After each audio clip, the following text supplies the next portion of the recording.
नमस्कार. शिल्पा मकरंद गोखले या यूट्यूब चॅनलवर सर्वांचं स्वागत आहे. श्रोते हो, आज मी तुम्हाला जास्वंदीच्या फुलाविषयी सांगणार आहे. जास्वंदीची फुलं नाना रंगी, लाल आहे, पांढरं आहे, पिवळं आहे, गुलाबी आहे व नाना रंगी, पण त्यातही सर्वात मोहवतं ते लाल चुटुक रंगाचं जास्वंदीचं फूल आणि त्याची हिरवी तुकतुकीत नक्षीकाम केलेली, कोरीवकाम केलेली पानं. तर असं हे जास्वंदीचं झाड हे 10-15 फुटापर्यंत वाढतं. सदाहरित वृक्ष आहे. भारतात सर्वत्र आपल्याला जास्वंदीची फुलं बघायला मिळतात आणि 12 महिने बहर असतो.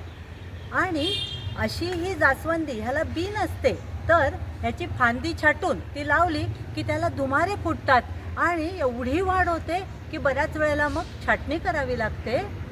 आयुर्वेदामध्ये जास्वंदीला खूप महत्त्व आहे आणि त्याच वेळेला केसांची जी तेलं आहेत तर त्याच्यामध्ये जास्वंदीच्या फुलांचा अर्क हा विशेषत्वाने वापरला जातो. गणपतीला लाल रंग प्रिय आहे आणि रक्तपुष्पई सुपूजिताम म्हणून आपण भक्तिभावाने लाल जास्वंदीचं फूल गणरायाला अर्पण करतो.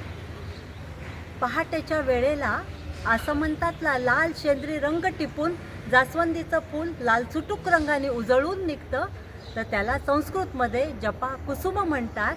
आणि जो आदित्य नारायणाचा श्लोक आपण म्हणतो, जपा कुसुम संकाशम काश्यपेयम महद्युतिम तमोरीम सर्व पापग्नम प्रणतोस्मी दिवाकरम.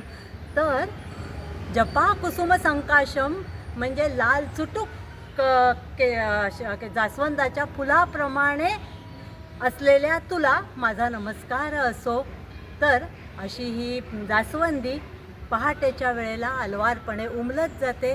संध्याकाळी ते फूल मिटतं आणि रात्री कधीतरी शांतपणे जमिनीवरती विसावतं.